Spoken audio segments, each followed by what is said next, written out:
Diawali pada malam hari di sebuah motel yang jauh dari perkotaan, kisah ini akan berfokus pada seorang wanita bernama Alice yang terlihat sedang video call dengan suaminya. Dan pada saat bersamaan terlihat suatu pemandangan tak lazim, yaitu ketika Alice yang merupakan seorang wanita yang sudah menikah nampak berada satu kamar dengan seorang pria yang mengenakan handuk. Dan ternyata Alice telah berselingkuh dengan seorang pria bernama John yang merupakan rekan satu kantornya.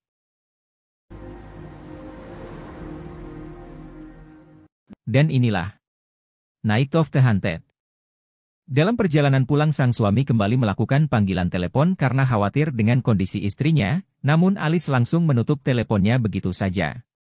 Karena tak mungkin melakukan video call di saat sedang berada di samping selingkuhannya.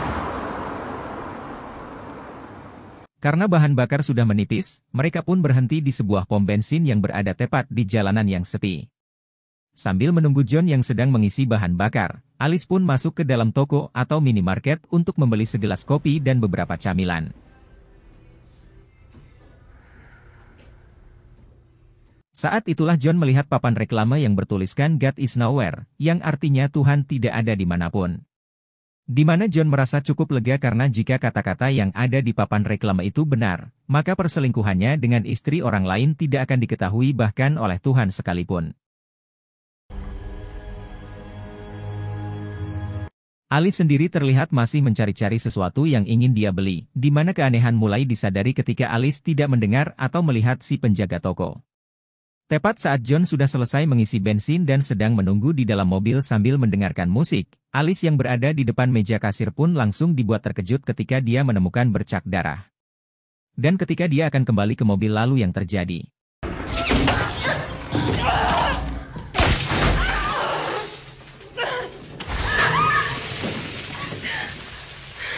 Lengan Alice pun terluka oleh sebuah tembakan yang berasal dari arah papan reklame. Dan itu diketahuinya ketika melihat lubang dari peluru yang tembus di pintu keluar. Di saat Alice akan mengambil ponselnya yang terlempar, orang misterius atau sniper itu pun kembali melepaskan tembakan yang membuat ponselnya hancur berantakan. Alice tak sengaja melihat pintu belakang pada monitor CCTV, yang mungkin saja bisa menjadi tempat aman untuk dia bersembunyi. Namun tak lama terdengarlah suara seseorang dari walkie-talkie yang memanggil-manggil nama Amelia yang merupakan penjaga toko ini. Sehingga Alice pun berupaya untuk mengambilnya.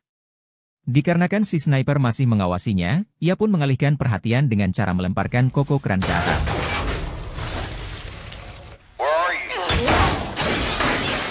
John sendiri dikejutkan dengan bahan bakarnya yang tiba-tiba sudah habis lagi. Ketika diperiksa dengan seksama, ternyata tangkinya bocor entah disebabkan oleh apa. John yang menyadari Alice yang tak kunjung kembali pun memutuskan untuk masuk ke dalam toko. Yang baru saja melangkahkan kakinya ke dalam toko, si sniper pun langsung menembak si John hingga dia tewas saat itu juga.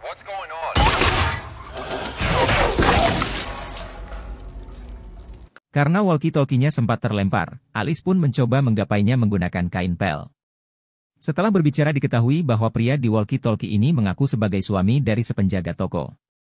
Alice langsung menceritakan tentang situasi yang sedang dialaminya, dan meminta agar suami dari si penjaga toko segera memanggil kepolisian untuk datang ke tempat ini.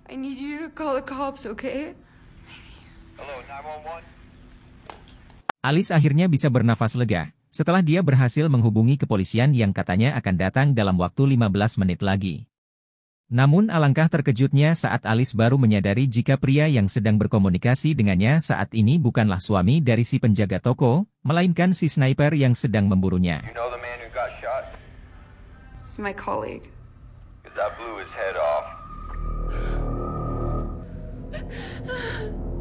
Fine. Dengan menggunakan batu baterai, Alice mencoba mematikan lampu agar si sniper kesulitan membidiknya. Tetapi karena belum berhasil, Alice pun berusaha mendorong satu rak besi hingga dia berhasil mematikan lampu toko. Ternyata Amelia atau si penjaga toko sudah tewas tepat di bawah meja kasirnya. Yang tanpa mempedulikan jasad tersebut, Alice berusaha mencari alat komunikasi untuk bisa menghubungi pihak berwajib, tetapi semuanya sudah disabotase. Dan itu berarti Alice benar-benar sendirian di pom bensin yang sepi ini. Tak menyerah begitu saja, Alice pun mendekati mayat si John untuk mengambil kunci mobil dan menyalakan alarmnya dengan tujuan untuk memberi tanda pada pengendara mobil yang lewat. Namun cara itu belum berhasil setelah si sniper keburu menembak kap mesin mobilnya.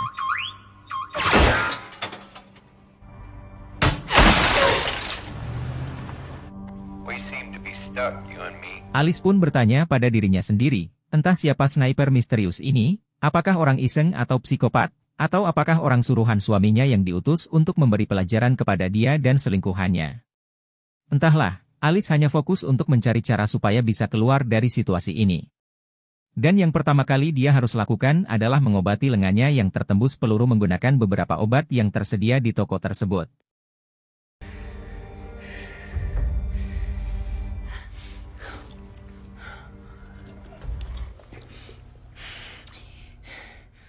Dengan menggunakan cermin aksesoris kacamata, Alice mencoba untuk memastikan di mana posisi sniper berada.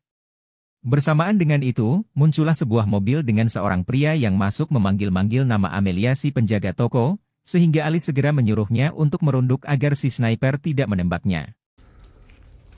Alice sempat dikejutkan oleh si pria yang tiba-tiba lompat untuk memeriksa jasad Amelia. Dan diketahui nama pria ini adalah Doc, yang mengaku sebagai rekan Amelia. Yang kedatangannya bermaksud untuk piket malam menggantikan Amelia berjaga. Namun yang membuat Alice heran adalah si sniper tiba-tiba tak bersuara saat Doc muncul. Bahkan ketika dipanggil-panggil pun si sniper tak kunjung memberi balasan. Sehingga makin kuatlah kecurigaan Alice terhadap Doc yang bisa saja adalah si sniper yang sedang mengelabuinya. Tidak terima dengan tuduhan itu, Doc pun berupaya membela diri dengan mengatakan bahwa dirinya benar-benar tidak tahu menahu tentang apa yang sedang terjadi. Dan dilihat dari raut wajahnya Doc yang nampak sangat meyakinkan, sehingga Alice pun menjadi bingung sendiri, antara percaya atau tidak kepada sosok si Doc ini. You don't believe me. Untuk memastikan prasangkanya, Alice pun meminta Doc untuk menunjukkan ponsel miliknya. Yang jika bukan dia pelakunya, Alice meminta Doc untuk segera telepon 911. Namun Doc mengaku bahwa ponsel miliknya tertinggal di dalam mobil. Sehingga Alice memintanya untuk segera pergi keluar, untuk ambil ponselnya jika memang bukan dia pelakunya. My phone. You can use the car as a shield. Alice pun sebenarnya agak ragu untuk memaksa Doc melakukannya. Karena jika kecurigaannya terbukti salah, maka betapa tega sekali dia mengorbankan orang lain hanya demi untuk keselamatannya sendiri. Tetapi karena tak ada cara lain lagi, Alice tetap memaksa Doc untuk pergi keluar dan ambil ponsel miliknya di dalam mobil.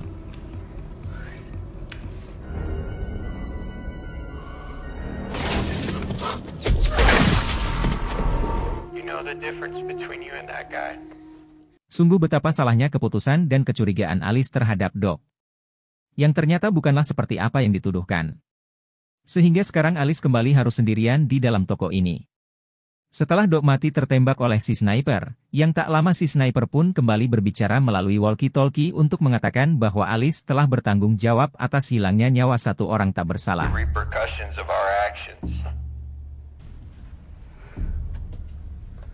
Entah apa motivasi si sniper sampai tega melakukan hal seperti ini. Dia nampaknya ingin mengenal korbannya lebih jauh dengan menanyakan perihal kehidupan pribadi Alice, termasuk hubungannya dengan si John yang menurut si sniper sangat tidak masuk akal sekali apabila dua rekan kerja pulang larut malam dengan alasan rapat. Demi mengulur waktu sambil mencari solusi, Alice pun terus merespon pertanyaan demi pertanyaan yang diajukan oleh si sniper. Sampai akhirnya Alice tak sengaja menemukan kotak berisi seragam toko milik seseorang bernama Henry yang merupakan mantan penjaga toko, yang sepertinya baru dipecat belum lama ini.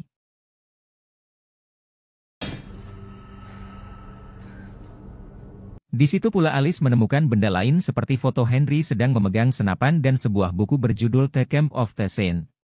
Sebuah novel yang berisi tentang kebohongan dan propaganda serta rasisme. Sehingga Alice dapat menyimpulkan jika sniper misterius yang sedang memburunya saat ini adalah Henry si penjaga toko yang baru saja dipecat dari pekerjaannya.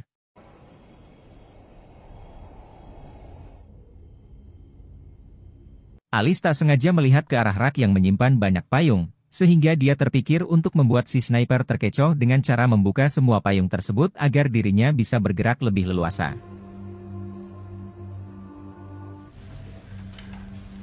Helpless.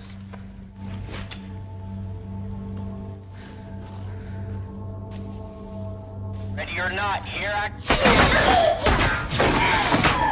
Dan ternyata cara itu belum efektif untuk Alice bisa mencari jalan keluar, karena si sniper langsung menembakinya secara membabi buta.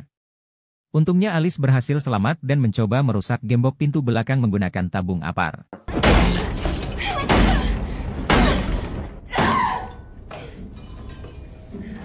Masih belum berhasil juga, Alice yang tak ingin frustasi pun berusaha untuk tetap tenang dengan cara cuci muka menggunakan air botol. Yang tak lama muncullah seorang pengemudi mobil yang berhenti di pom bensin. Pada saat itu si sniper sengaja melepaskannya setelah melihat bahwa si pengemudi tersebut tak punya cukup uang untuk membeli bensin di pom tersebut.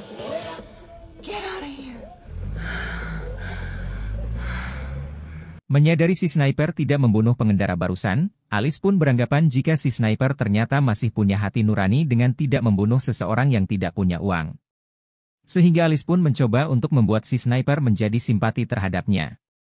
Dengan menceritakan bahwa alasan dia berselingkuh dengan si John adalah karena dirinya didiagnosa mengalami kemandulan atau tidak bisa hamil. Yang karena menganggap dirinya adalah orang yang menderita, Alice pun sengaja melakukan perselingkuhan dengan si John sebagai bentuk pelampiasan atas kondisi yang dideritanya. I'm having an affair because I'm in pain. Tak lama muncullah mobil polisi yang sedang melakukan patroli, kemudian Alice mencoba berteriak minta tolong tapi belum berhasil. Di saat adanya mobil polisi itu pun si sniper menjadi lengah terhadap Alice yang sudah berada di luar toko, yang di situ Alice berusaha untuk masuk ke dalam mobilnya dengan maksud untuk kabur dari tempat tersebut.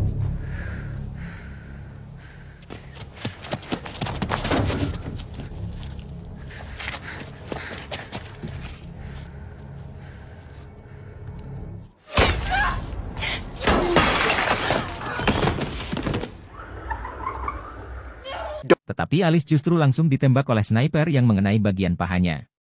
Lalu Alice pun merangkak menuju mesin kasir untuk berlindung, dan sempat pingsan beberapa detik sebelum akhirnya tersadar oleh suara walkie-talkie si sniper. Hello? Are you still with me, Alice? It's becoming unbearable, isn't it? Di bawah meja kasir Alice berhasil mendapatkan kotak P3K untuk mengobati lukanya, dan juga tak sengaja menemukan mata pisau yang memiliki gerigi. Yang langsung ia gunakan untuk memotong kunci gembok pintu belakang.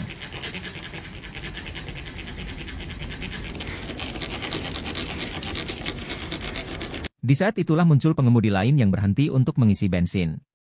Yang mana pengemudi tersebut rupanya adalah pasangan lansia yang baru pulang dari liburan. Saat si suami lansia tersebut akan membersihkan kaca mobilnya, beliau pun melihat mobil milik si Doc yang terparkir tanpa kaca. Yang ketika beliau melihat ada jasad seseorang di dalamnya, dengan rasa yang panik beliau pun bingung lalu akhirnya ditembak oleh sniper. Sang istri lansia pun turun dari mobil untuk memeriksa suaminya. Dan persis seperti si suami, beliau ini malah kebingungan memeriksa dari mana asal tembakannya. Yang pada akhirnya pasangan lansia ini pun tewas dalam sekejap.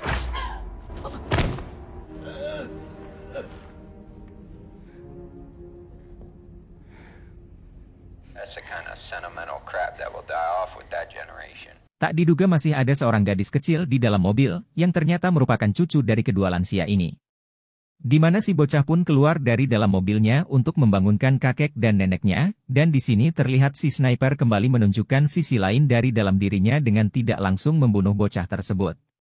Sehingga Alice segera menuliskan pesan agar si bocah kembali masuk ke dalam mobilnya. Terlibat percakapan serius antara Alice dan sniper tentang keputusan Alice yang menolong bocah itu. Dan mereka berdua sepakat untuk membiarkan bocah itu tetap hidup, asalkan Alice mau mengorbankan dirinya demi nyawa bocah tersebut. Sehingga Alice kembali menuliskan pesan agar bocah itu lari menuju jalan raya, dan tunggu di sana sampai ada pengendara lewat yang menolongnya. Saat sudah menuju jalan, si bocah malah tiba-tiba berhenti dan malah menengok ke arah Alice kemudian berjalan ke dalam toko. Yang pada akhirnya kesepakatan mereka pun batal. Dan si sniper memutuskan untuk keluar dari tempat persembunyiannya.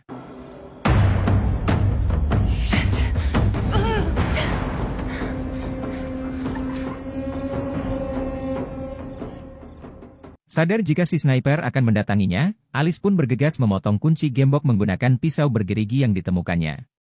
Setelah Alice berhasil melakukannya, namun saat sudah sampai di dalam tak ada jalan keluar lain, sehingga Alice dan si bocah harus terjebak di dalam ruangan ini. Di saat si sniper sudah turun dan menggunakan pistol sebagai senjata barunya, Alice pun langsung menyembunyikan si bocah di tempat aman dan memintanya untuk tetap di sana sampai nanti muncul aba-aba. Alice pun memutuskan untuk melakukan perlawanan kepada si sniper dengan cara menggunakan alat yang ditemukan di ruangan tersebut.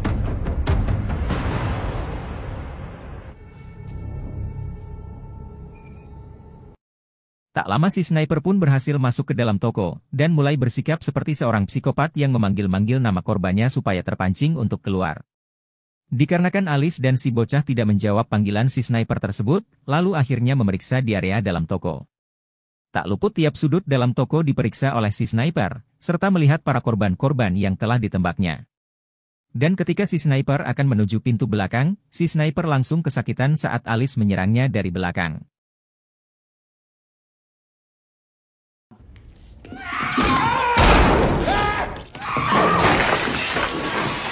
Terjadi pertarungan yang sengit antara Alice dan si sniper, yang saat bertarung Alice hampir saja berhasil membuka topeng si sniper.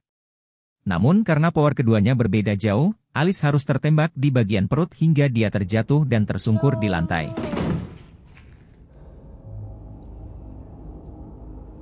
Pada akhirnya si sniper pun berhasil menang melawan Alice. Setelah Alice tumbang, si sniper pun lantas membuka rolling door menggunakan kunci yang dibawanya. Dan akhirnya si bocah ketahuan, sehingga si sniper pun perlahan mendekatinya sambil akan menunjukkan wajah aslinya, lalu Alice pun datang menyerangnya.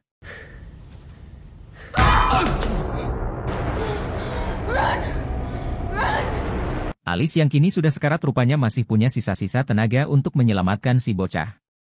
Kemudian Alice langsung menyeret si sniper yang pingsan ke bawah mesin pengangkut, dan berhasil membunuh sniper tersebut dengan cara dijepit di bawah mesin tersebut.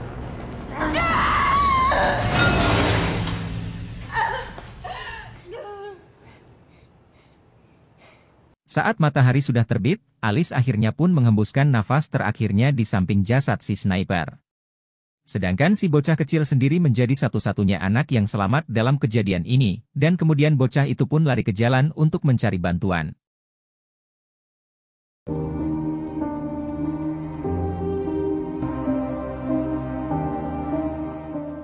Tamat. Dari film ini kita belajar bahwa perselingkuhan itu memang tidak baik, sehingga dapat mengakibatkan kesialan bagi diri sendiri dan warga sekitar. Jangan lupa subscribe, like, dan komen, untuk bahas film apalagi ke depannya. Terima kasih sudah mampir, tak lupa mengucapkan untuk jangan lupa jaga kesehatan, jagalah hati dan pikiranmu, agar selalu sehat. Dan jagalah pacarmu siapa tahu temanmu, adalah sainganmu. Sedikit pantun untuk para pemirsa yang budiman. Naik delman tidak usah pakai helm. Jangan lupa tonton selalu alur cerita film. Sekian dan terima kasih. Ci vediamo. Yang artinya, sampai jumpa.